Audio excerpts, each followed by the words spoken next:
In response to U.S. border security measures, Manitoba will begin offering an enhanced driver's license as an affordable and secure form of identification for travelers. The new license will be available in the fall of 2008. Manitoba is also taking a major role in the development of a mid-continent trade corridor, connecting our northern port of Churchill with trade markets throughout the central U.S. and Mexico. To advance the concept, an alliance has been built with business leaders and state and city governments spanning the entire length of the corridor. When fully developed, the trade route will incorporate an inland port in Winnipeg with pre-clearance for international shipping.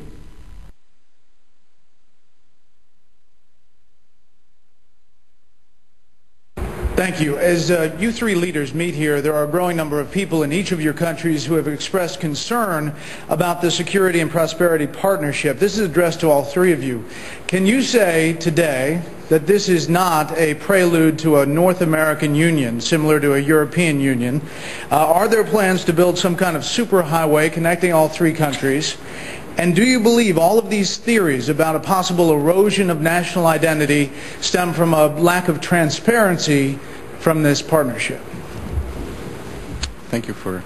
Well, let me begin. And I guess I've read some things from my opposition in Canada. I'm not sure these are generally expressed concerns, but a couple of my opposition leaders have speculated on massive water diversions and superhighways to the continent, maybe interplanetary, I'm not sure as well.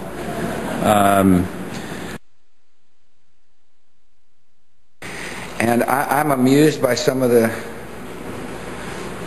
speculation, some of the old, you call them political scare tactics. If you've been in politics as long as I am, you get used to that kind of technique, where you lay out a conspiracy and then force people to try to prove it doesn't exist. And that's just the way some people operate. And so I appreciate that question. I'm amused by the difference between what actually takes place in the meetings and what some were trying to, say takes place. It's quite comical, actually, when you realize the difference between reality and what some people are talking on TV about. Manitoba is also taking a major role in the development of a mid-continent trade corridor. Maybe interplanetary, I'm not sure. Connecting our northern port of Churchill with trade markets throughout the central U.S. and Mexico. Speculation. An alliance has been built with business leaders and state and city governments spanning the entire length of the corridor. Conspiracy. When fully developed, the trade route will incorporate an inland port in Winnipeg with pre-clearance for international shipping. Maybe interplanetary, I'm not sure. Conspiracy. Maybe interplanetary, I'm not sure. It's quite comical, actually, when you realize the difference between reality and what some people are talking on TV about. Reality, and what some people are talking on TV about.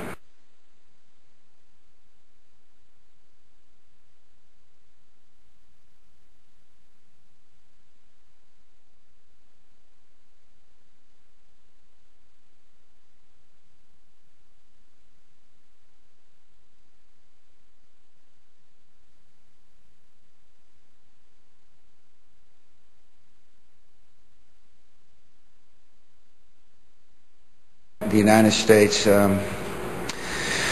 is a force for good.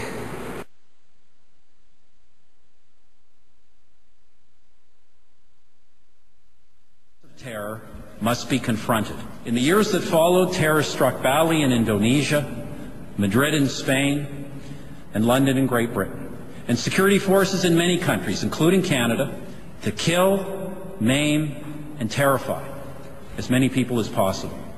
Not in the name of any idealistic cause, but because of an ideology of hatred. Lives that were cut short, deliberately so.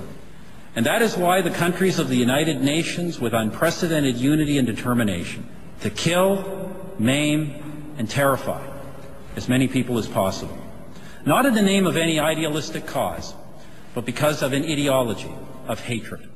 So they have a really delicate balance to walk between keeping us relatively fearful, but not so fearful that we stop what we're doing and really examine how it is that they've been waging.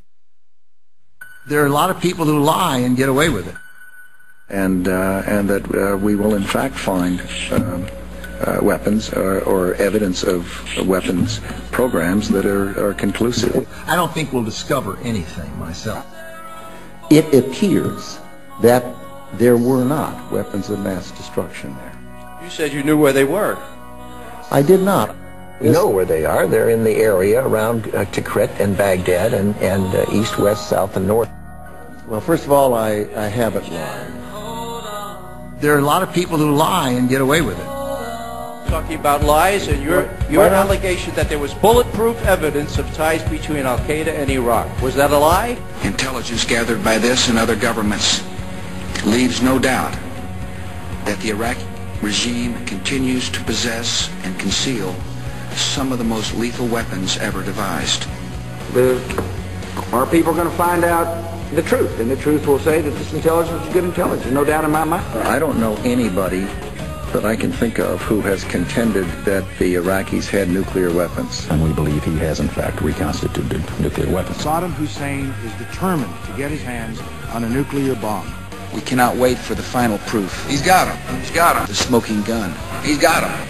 It could come in the form of a mushroom cloud. Colin Powell didn't lie. My colleagues, every statement I make today is backed up by sources, solid sources. These are not assertions. What we're giving you are facts and conclusions based on solid intelligence. He has not developed any significant capability with respect to weapons of mass destruction. He is unable to project conventional power against his neighbors.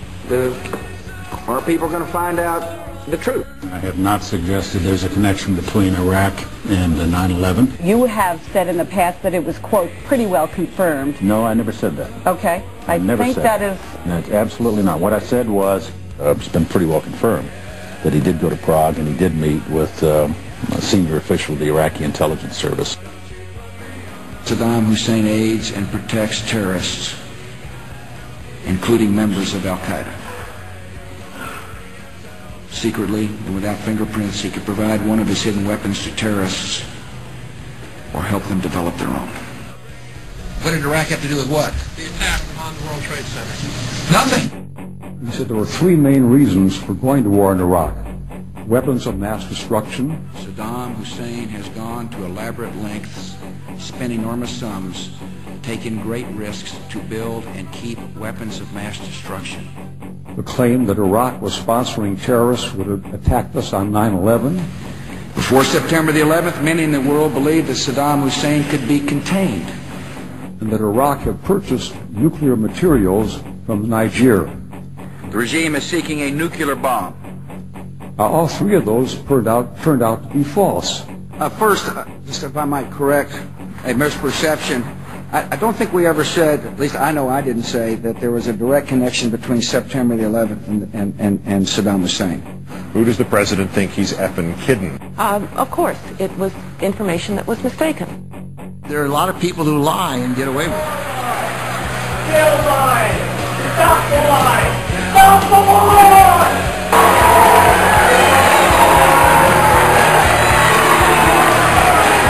It is a clear violation of the law.